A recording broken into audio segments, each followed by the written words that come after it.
بسم اللہ الرحمن الرحیم۔ سیرت النبی صلی اللہ علیہ وسلم، کتاب الرحیق المختوم، صفحہ نمبر 145۔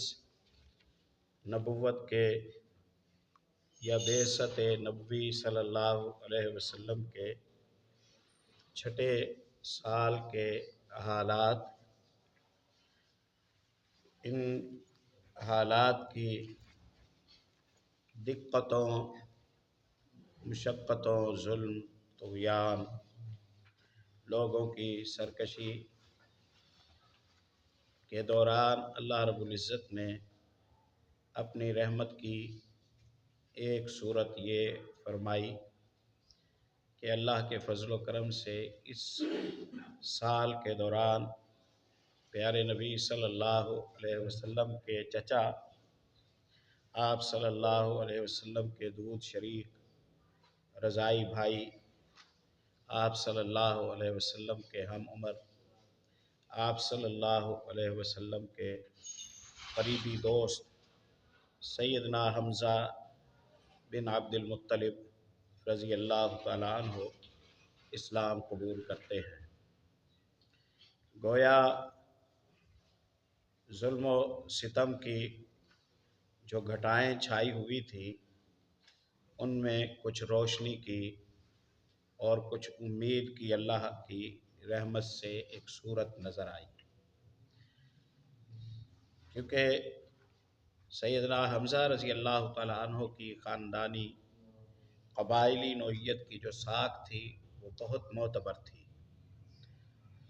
معززین نے علاقہ کی اسلام میں جو دلچسپی ہے، یہ دعوت اسلام کی راہیں کھولنے کا یقیناً ایک امید افزا اور خوبصورت سبب تھا۔ دوسرا اللہ کا کرم یہ ہوا کہ سیدنا عمر ابن خطاب رضی اللہ تعالی عنہ کو اللہ نے اسی سال بلکہ انہی دنوں میں قبول اسلام کی سعادت سے سرفراز فرمایا۔ یہ اللہ کی خاص مدد تھی جو اللہ نے عمر ابن خطاب رضی اللہ تعالیٰ عنہ کے اسلام لانے کی صورت میں اہل اسلام کو نصیب فرمائی۔ سیدنا عبداللہ ابن مسعود رضی اللہ تعالیٰ عنہ کہتے ہیں، ہم مسلمان مظلوم و مقہور حالت میں زندگی گزار رہے تھے، پھر اللہ کا کرم ہوا، عمر ابن خطاب رضی اللہ تعالیٰ عنہ مسلمان ہوئے اور ہمیں اعلانیہ باہر حرم میں نماز پڑھنے کی طاقت اور سہولت اللہ نے نصیب فرما دی۔ سبحان اللہ۔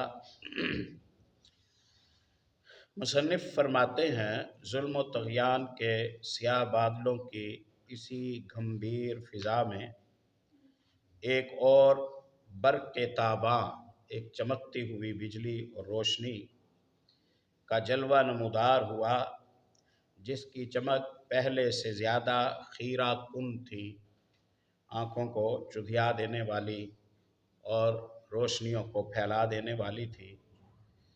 یعنی سیدنا عمر ابن خطاب رضی اللہ تعالی عنہ مسلمان ہو گئے۔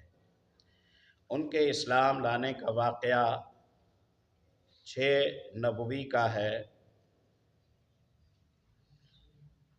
وہ سیدنا حمزہ رضی اللہ تعالی عنہ کے صرف 3 دن کے بعد مسلمان ہو گئے۔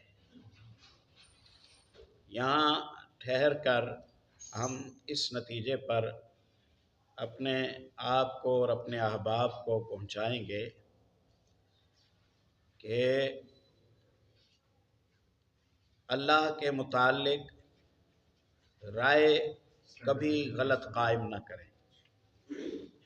اللہ کے متعلق رائے کبھی غلط قائم نہ کریں، چاہے آپ کی مظلومیت کو، آپ کی بیماری کو، آپ کے دکھوں کو، آپ کی مصیبت کو سالوں گزر چکے ہوں۔ یہ نہ سوچا کریں کہ مدد کب آئے گی، ہماری تو سنوائی نہیں ہے، ہماری تو بات کو کوئی اہمیت نہیں دی جا رہی ہے، ہمیں حالات سے لڑنے کے لیے تنہا چھوڑ دیا گیا ہے۔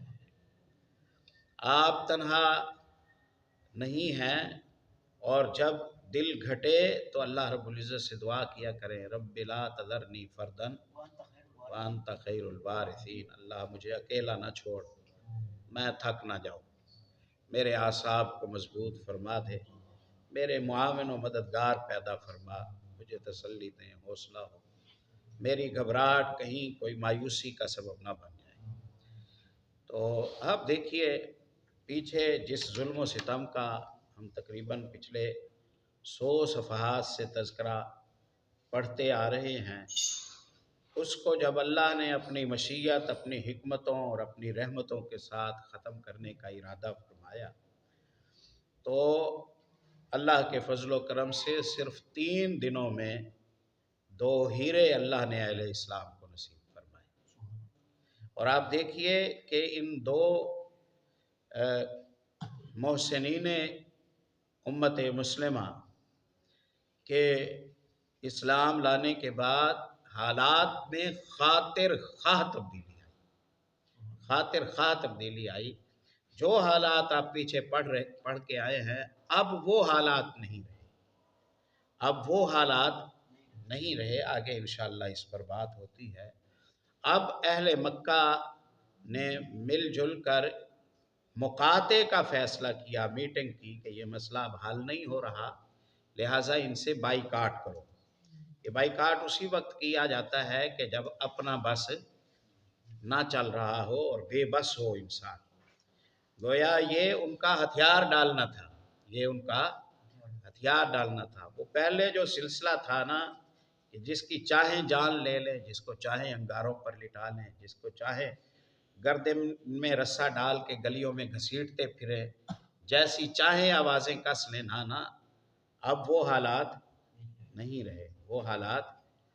رہے۔ اب بالآخر انہوں نے جب ان 2 شخصیتوں کو کیا کہ اسلام کو دیکھا، تو انہوں نے ایک دستاویز لکھی جس میں انہوں نے عمائدین کو جمع کیا، اور اس میں انہوں نے کچھ باتیں منظور کیں، جن کا خلاصہ یہ ہے کہ اب ان کے ساتھ ہمارا کوئی تعلق نہیں ہے، اور جو ان سے تعلق رکھے گا ہم یہ سمجھیں گے کہ وہ ہم سے تعلق توڑ رہا ہے۔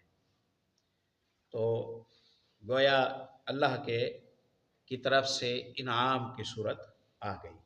پھر ان ایام میں، کیونکہ یہ ہماری کتاب کے جو مصنف ہیں بیک وقت مفسر بھی ہیں، محدث بھی ہیں، مورخ بھی ہیں، سیرت نگار بھی ہیں، اس لیے یہ مسائل کی اور حالات کی اور سیرت کے واقعات کی بہت خوبصورت تحلیل کرتے ہیں۔ ان ایام میں جو مکی صورتوں میں مضامین بیان ہو رہے تھے، وہ اسی طرح کے حالات کے بیان ہو رہے تھے جیسے سورہ کہف کے حوالے سے آپ پیچھے پڑھ آئے ہیں، کہ جو ظلم کی رات ہے آخر یہ ختم ہوتی ہے اور صبح ہو جایا کرتی ہے۔ بس انتظار کرو کہ اللہ تعالیٰ اپنا کرم فرمائے، مایوسی سے بچائے اور ہمارے حوصلے پست نہ کرے۔ یہ پیغام آ رہے تھے۔ سیدنا حمزہ رضی اللہ تعالیٰ عنہ کے مسلمان ہونے کے صرف 3 دن بعد سیدنا عمر ابن خطاب رضی اللہ تعالیٰ عنہ مسلمان ہو گئے، اور نبی صلی اللہ علیہ وسلم نے ان کے اسلام لانے کے لیے دعا کی تھی۔ دعا تو آپ صلی اللہ علیہ وسلم پہلے بھی کرتے رہے، لیکن دعا ہوتی ہے، اور اس کی قبولیت کے لیے مناسب وقت اللہ اپنی حکمتوں کے ساتھ خود متعین کرتا ہے۔ پہلے بھی یہی عمر ابن خطاب تھے اور ان کا دل اللہ کے قبضے میں تھا۔ پہلے بھی محمد رسول اللہ صلی اللہ علیہ وسلم خواہش مند تھے کہ یہ لوگ مسلمان ہو جائیں۔ پہلے بھی آپ دعوت دیتے تھے، آپ کی ہمت نہ ٹوٹی، اور اللہ رب العزت نے امتحان کے ٹائم کو ختم فرما دیا۔ اس لیے اب دعا کی رسول اللہ صلی اللہ علیہ وسلم نے، اور فوری طور پر اللہ نے اسے قبول فرما لیا۔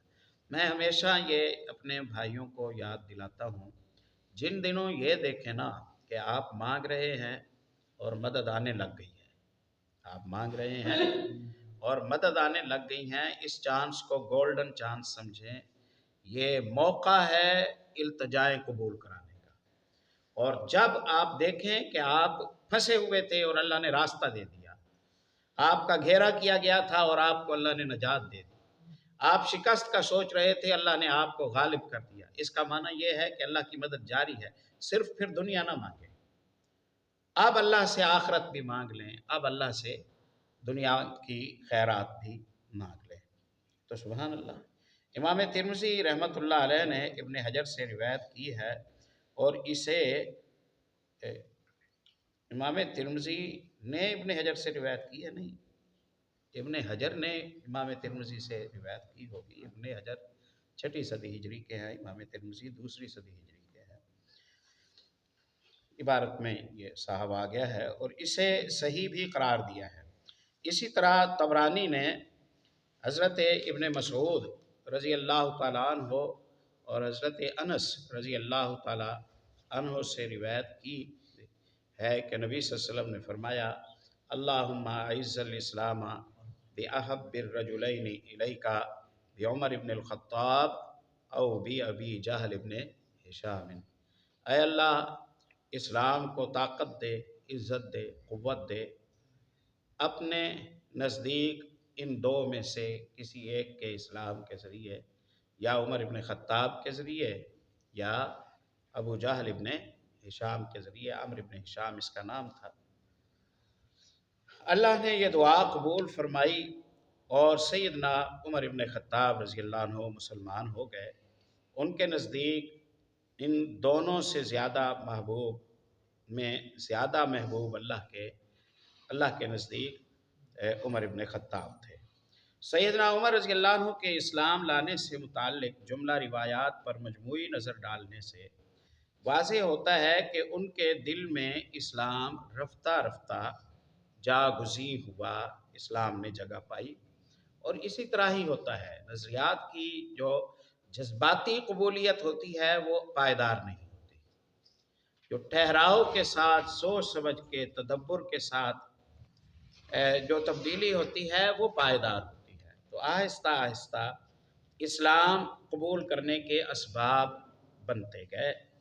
مناسب معلوم ہوتا ہے کہ ان روایات کا خلاصہ پیش کرنے سے پہلے سیدنا عمر ابن خطاب رضی اللہ عنہ کے مزاج اور جذبات و احساسات کی طرف بھی مختصراً اشارہ کر دیا جائے۔ یہ جو بحث کی ہے نا اسلام عمر ابن خطاب رضی اللہ عنہ پر، اکٹھی سارے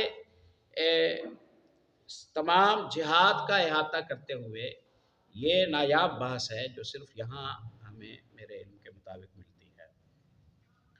سیدنا عمر ابن خطاب رضی اللہ تعالیٰ عنہ اپنی تند مزاجی اور سخت خوئی کے لیے مشہور تھے، مزاج میں سختی تھی۔ مسلمانوں نے طویل عرصے تک ان کے ہاتھوں طرح طرح کی سختیاں جھیلی تھیں۔ ایسا معلوم ہوتا تھا کہ ان میں متضاد قسم کے جذبات باہم دست و گریبان تھے۔ چنانچہ ایک طرف تو وہ آباء و اجداد کی ایجاد کردہ رسموں کا بڑا احترام کرتے تھے اور بلا نوشی اور لہو و لعب کے دلدادہ تھے، لیکن دوسری طرف وہ ایمان و عقیدے کی راہ میں مسلمانوں کی پختگی اور مصائب کے سلسلے میں ان کی قوت برداشت کو خوشگوار حیرت و پسندیدگی کی نگاہ سے دیکھتے تھے۔ وہ حیران تھے کہ یہ کمزور و مقہور لوگ ہیں اور یہ اتنی عظیمت پر آخر کیوں جم گئے ہیں۔ پھر ان کے اندر کسی بھی عقل مند آدمی کی طرح شکوک و شبہات کا ایک سلسلہ تھا جو رہ رہ کر ابھرا کرتا تھا کہ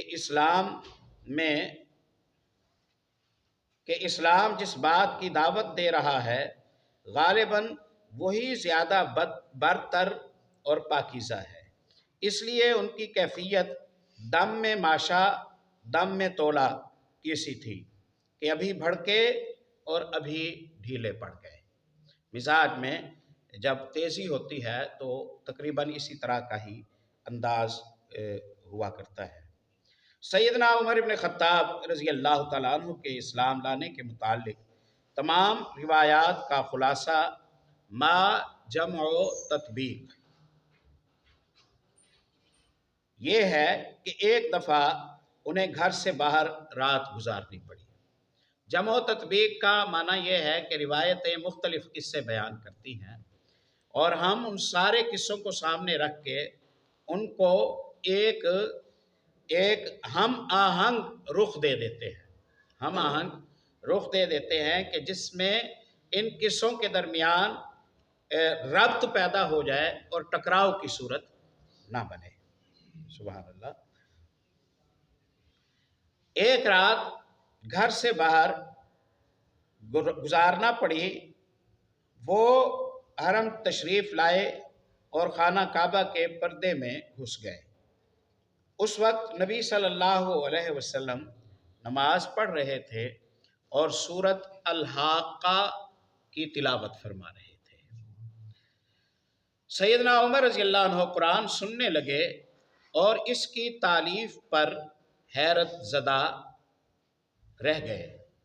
ان کا بیان ہے، میں نے اپنے جی میں کہا خدا کی قسم یہ تو شاعر ہے جیسا کہ قریش کہتے ہیں، لیکن اتنے میں آپ نے یہ آیت تلاوت فرمائی۔ دیکھیے، جب اللہ آپ کے لیے راہ کھول رہا ہوتا ہے تو اس کا معنی ہے اللہ آپ کے لیے خیر کے فیصلے کیے ہوئے ہیں۔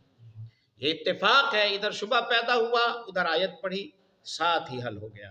اِنَّهُ لَقَوْلُ رَسُولٍ کریم وَمَا هُوَ بِقَوْلِ شَاعِرٍ قَلِيلًا مَا تُؤْمِنُونَ۔